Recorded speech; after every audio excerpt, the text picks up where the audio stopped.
Hello everyone, this is your master teacher Surabhi Gupta from Vedantu and मेरी कक्षा में आपका स्वागत है। वेलकम टू टुडे सेशन, जहां पर हम लोग करने वाले हैं 10 case based questions from the chapter power sharing and federalism. यहाँ पर हम लोग लेने वाले हैं पिछले कुछ सालों के previous year questions as well as sample paper questions and देखते हैं अगर ये क्वेश्चंस आप लोग कर पाते हो या नहीं। हमेशा मैं बोलती हूँ केस बेस्ड क्वेश्चन जो है एसएसटी का या किसी भी पेपर का सबसे ज्यादा स्कोरिंग पार्ट होता है, क्योंकि यहाँ पर ना आप बिना केस को पढ़े भी क्वेश्चन का जवाब दे सकते हो। और अगर आपने वो चैप्टर नहीं करके गए आप एग्जाम में #नालायक बच्चे, तो कोई बात नहीं है ना, आपको केस में भी मोस्टली जो है आंसर मिल जाता है। तो it is a pretty easy part of your paper, है ना। बट इसकी प्रैक्टिस फिर भी हमें करनी चाहिए। अगर आपको ये वीडियो अच्छी लगी तो थम्स अप कर देना, चैनल को सब्सक्राइब करना मत भूलना। Let's start with a quote, stay positive, work hard, make it happen. वाह, राइट। मिड टर्म रिलेटेड काफी सारे सेशंस ऑलरेडी चैनल पे है, जैसे केस बेस्ड क्वेश्चंस हमने ऑलरेडी कर लिया है, rise of nationalism in Europe, nationalism in India, development, sectors of Indian economy जैसे चैप्टर्स के। तो अगर आपने उसको नहीं देखा है तो जरूर देख लेना, ट्रस्ट में आपको बहुत काम आएगा। ठीक है, no before we start today session, everybody, I have some surprise for you. तो गाइज मिड टर्म आने वाले हैं आपके, और अगर आप सोच रहे हो मैम बैकलॉग कैसे हटाएं, इतना सारा बैकलॉग है हमारा, तो बेटा बैकलॉग हटाने के लिए हम ला रहे हैं आपके लिए एक मिड टर्म क्रैश कोर्स। ये मिड टर्म क्रैश कोर्स 2 को नहीं, अब 8 सितंबर को शुरू हो रहा है, जहां पर 15 दिनों में जो भी मिड टर्म रिलेटेड सिलेबस है उसके mock papers, important questions, mind maps के थ्रू रिविजन, डाउट सॉल्विंग, बड़े स्क्रीन पे पूरी क्लास लेना, है ना, ये सब हम करने वाले हैं जस्ट एट 999 रुपीज। सिर्फ 999 रुपीज में आपको ये मिलेगा, है ना। तो मेक श्योर कि आप इसको ज्वाइन कर लो, trust me you will not regret it. इसका लिंक डिस्क्रिप्शन बॉक्स में है ना, आप वो उसको दबाओ और ज्वाइन कर लो हमारे द्रोणा बैच को। चलो शुरू करते हैं पहले क्वेश्चन से। पहले क्वेश्चन पढ़ते हैं, how was the power sharing arrangement in Belgium different then that of Sri Lanka. तो अगर आप यहाँ देखो, Belgium and Sri Lanka both democracies. यहाँ पर लिखा हुआ है answer, in Belgium leaders realise that the unity of the country is possible only by respecting the feelings and interests of different communities and regions. और श्रीलंका shows की a contrasting example that if majority community wants to force its dominance over others and refuses to share power, it can undermine the unity of the country. आपको पहला question का answer वही मिल गया, है ना। दूसरा, explain why power sharing is desirable. तो आप इसमें कोई भी पॉइंट लिख सकते हो, प्रूडेंशियल क्योंकि पर्टिकुलरली पूछा नहीं गया है, तो आप लिख सकते हो पावर शेयरिंग जो है डिजायरेबल है because it reduces the possibility of conflict. List any 2 steps taken by the leaders of Belgium to accommodate all communities. क्या लिए गए हैं, तो 4 बार जो है कॉन्स्टिट्यूशन को अमेंड किया गया है। तो आप इसमें लिख सकते हो डिसेंट्रलाइजेशन, पावर जो है प्रोविंशियल गवर्नमेंट को भी दी गई है। दूसरा पॉइंट आप लिख सकते हो कम्युनिटी गवर्नमेंट, है ना, equal number of ministers at the central and state government. तो आपके पॉइंट्स वहां बन जाते हैं। Second question, alright, again let's first try to do the question without reading the passage. पहला है, how many official languages is recognised as scheduled languages of by the constitution. तो यहाँ लिखा है besides Hindi there are 21 other languages recognised as scheduled languages. देख रहे हो, answer case में ये PYQ है by the way. How does constitution of India safeguard the other languages, बाकी लैंग्वेजेस को कैसे सेफगार्ड करती है।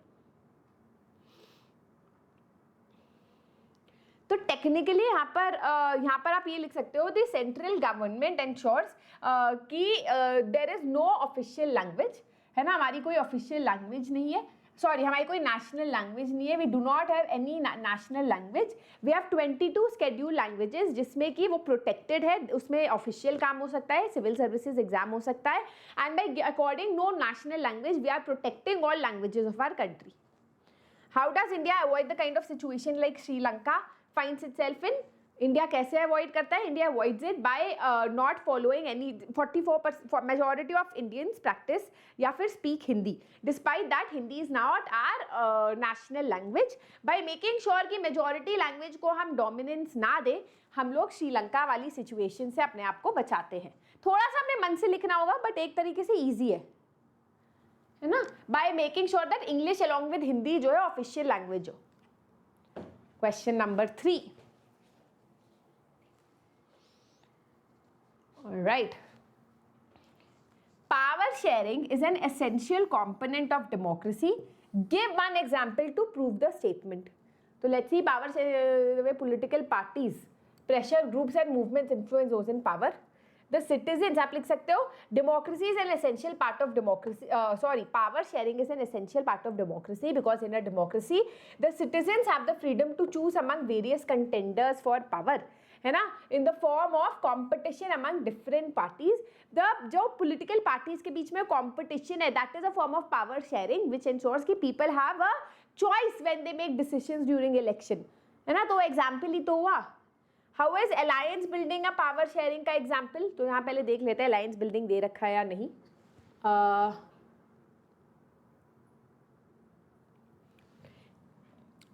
Power sharing can be direct when two or more parties form an alliance in election. If their alliance is elected, they can form a coalition government and thus share power.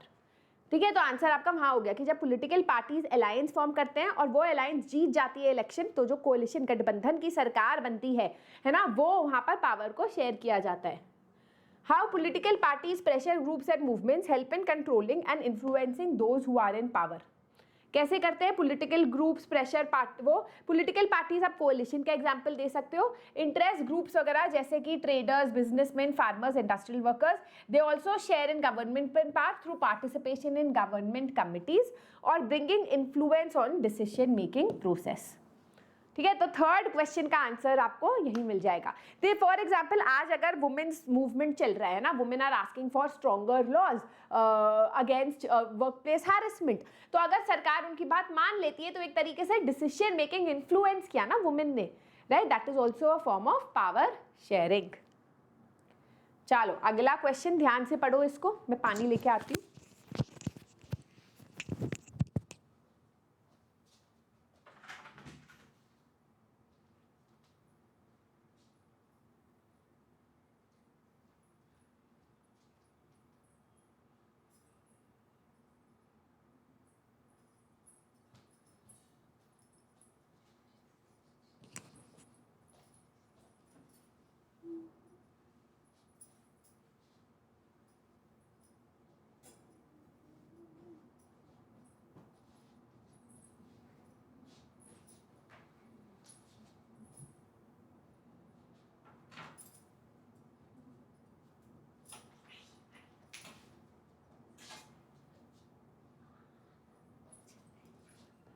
मेरी recording में आ गई हो Savita.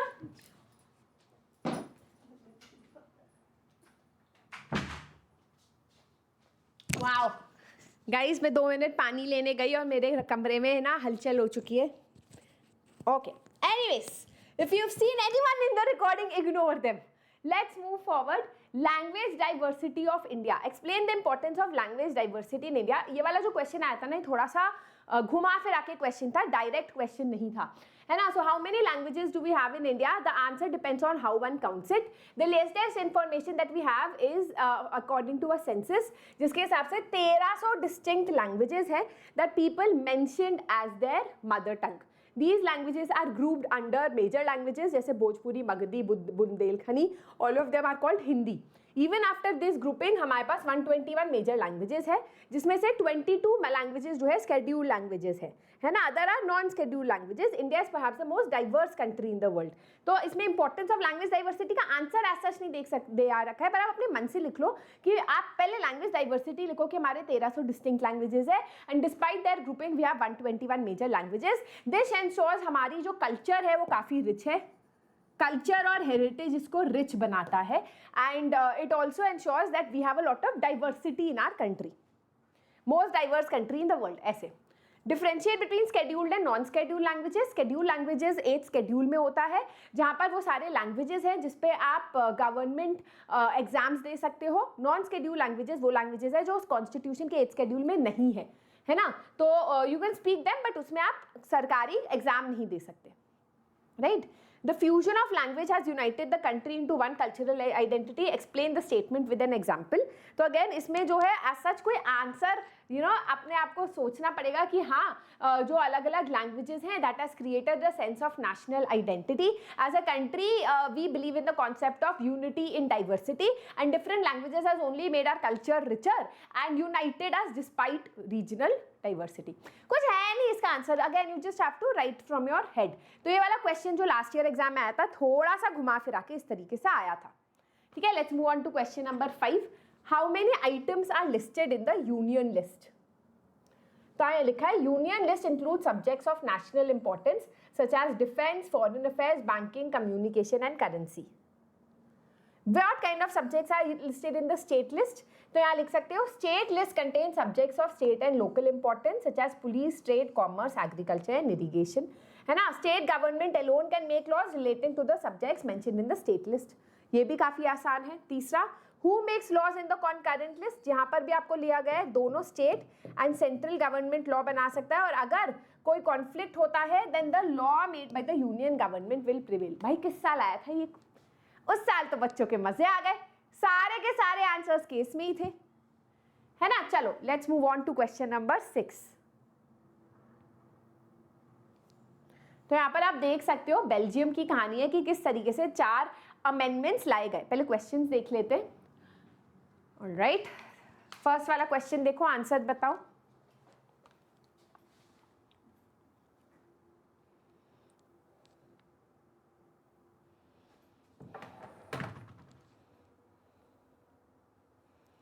just all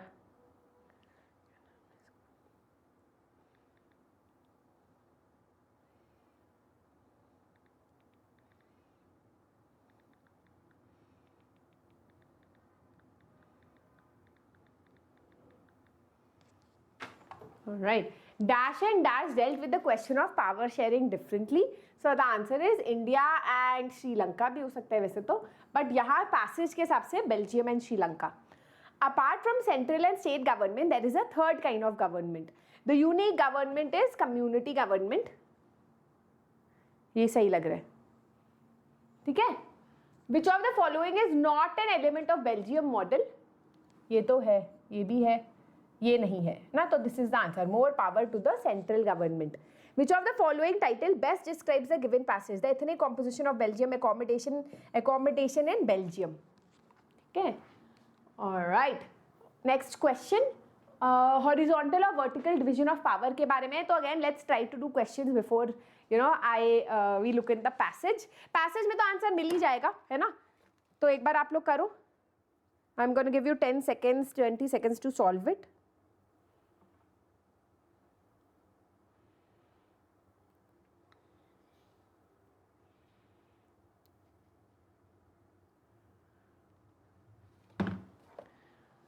All right, community government in Belgium is an example of horizontal and vertical majority. तो both A and B है ना, vertical division of power भी और वहाँ horizontal भी है ही, legislature, executive, judiciary. Power sharing arrangement is ideal because it gives equal power to all organs of the government. It gives unlimited power to some groups. नहीं, it maintains balance of power among various organs of the government.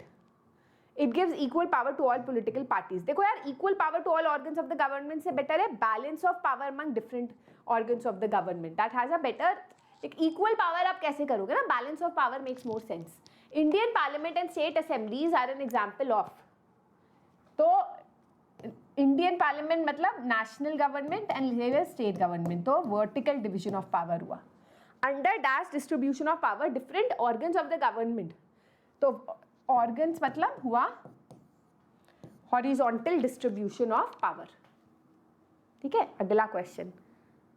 Okay, I think this was last years question, ध्यान से पढ़ो. ये भी question थोड़ा सा अलग type का था. We need to give more power to the panchayat to realize the dream of Mahatma Gandhi and the hopes of the makers of the constitution. Panchayat Raj establishes true democracy. It restores power to the only place where power belongs in a democracy, that is in the hands of the people. Giving power to panchayat is also a way to reduce corruption and increase administrative efficiency. When people participate in planning and implementation of developmental schemes, they would naturally exercise greater control over these schemes. This will eliminate corrupt middlemen. Thus, Panchayat Raj will strengthen the foundations of our country. How does giving power to Panchayat relate to the vision of Mahatma Gandhi? तो आप लिख सकते हो कि Mahatma Gandhi believed that true democracy is when each and every individual of the country has power. पंचायती राज में क्या होता है? पंचायती राज gives power, restores power in the hands of the people. इस तरीके से महात्मा गांधी का विजन को पूरा करता है. What is the primary objective of giving to the primary objective is पहला ट्रू डेमोक्रेसी, दूसरा reduce corruption, तीसरा increase administrative efficiency, है ना. Explain the pre establishment of Panchayat Raj contribute to democracy. तो यहीं पर इसका आंसर है शुरू में. तो हाँ, सारे आंसर आपको यहाँ मिल जाएगा. ये सिंपल था, लास्ट ईयर आया था. ऑलराइट, अगला question, this also came last year, ध्यान से पढ़ो.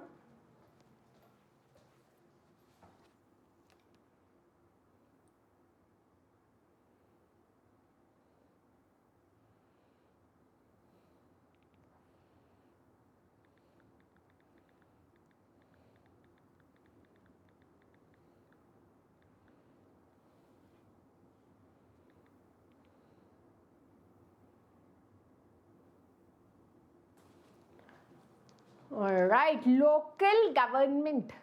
Analyze the significance of elected representatives in the panchayat. The new system of local government is the largest experiment in democracy conducted anywhere in the world. There are now 36 lakh representatives in panchayat and municipalities. हाँ, elected representative यहाँ लिखा है कि constitutional status for local government पहला has helped to deepen democracy in our country. दूसरा, it has increased women's representation and voice in our democracy. ये सारे points आपके हो गए, ठीक है. In what way has the representation of women in our democracy influenced by constitutional status for local government? Women का representation बढ़ गया, and when women का representation बढ़ता है, then women issues are brought to a forefront. They are solved much, in women's welfare, right? What has been the impact of granting constitutional status to local government on democratic landscape of the country? अरे यार, same ही तो point हुआ, same point है. यही point आपको लिखना है. ये कैसा क्वेश्चन था? ये कहाँ से है? आई थॉट ये लास्ट ईयर वाला है. एनीवेज, अगला question, question number 10. Highlight the relevance of constitutional provision in federalism like India. Constitutional provision are necessary for the success of federalism, है ना. तो आपका ये पॉइंट हो गया. फिर आपको अपने मन से लिखना है कॉन्स्टिट्यूशनल प्रोविजन एंश्योर्स की federal structure, basic structure of the constitution like federal structure is not unilaterally change by one level of government. तो आपने वहां वो पॉइंट भी लिख दिया खुद से, है ना. The Indian federal government was created with a specific objective in mind. Substantiate your answer. क्या ऑब्जेक्टिव था? ऑब्जेक्टिव ये था कि हम लोग जो है respect for diversity and desire to live together, है ना. दो मेजर ऑब्जेक्टिव्स थे. पहला ऑब्जेक्टिव था that we had the desire to live together. हमारे में म्यूचुअल ट्रस्ट था. We had mutual trust with each other. हम चाहते थे कि सारी जो रीजनल डाइवर्सिटी है वो एकोमोडेट हो जाए, इसलिए हमने फेडरल स्ट्रक्चर चुना. अपने मन से लिखना पड़ेगा. One way to strengthen federalism in India, is to ensure that the state government and the local government में regular elections हो, वहाँ पर जो है financial autonomy हो, ensure किया जाए that the central government does not establish its dominance over lower levels of government, है ना. मॉनिटर किया जाए. तो ये अगेन इसमें केस बेस्ड क्वेश्चन में कभी कभी ऐसे क्वेश्चन भी आ जाता है where you don't know what to write. अपने मन से लिख लो, ठीक है. फाइनल क्वेश्चन, ये आपका होमवर्क क्वेश्चन है, देख लो.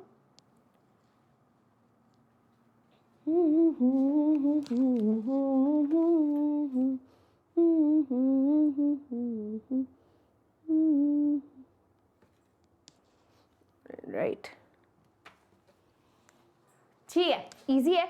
आई think without the passage also you can do it. आज के लिए बस इतना ही गाइज. हम लोग we are soon going to meet for a lot of marathon sessions. Make sure आप उन सेशंस के लिए आओ. This is a master teacher Surabhi signing out. Do not forget to give a thumbs up, share this video with your friends, subscribe to the channel. Bye bye.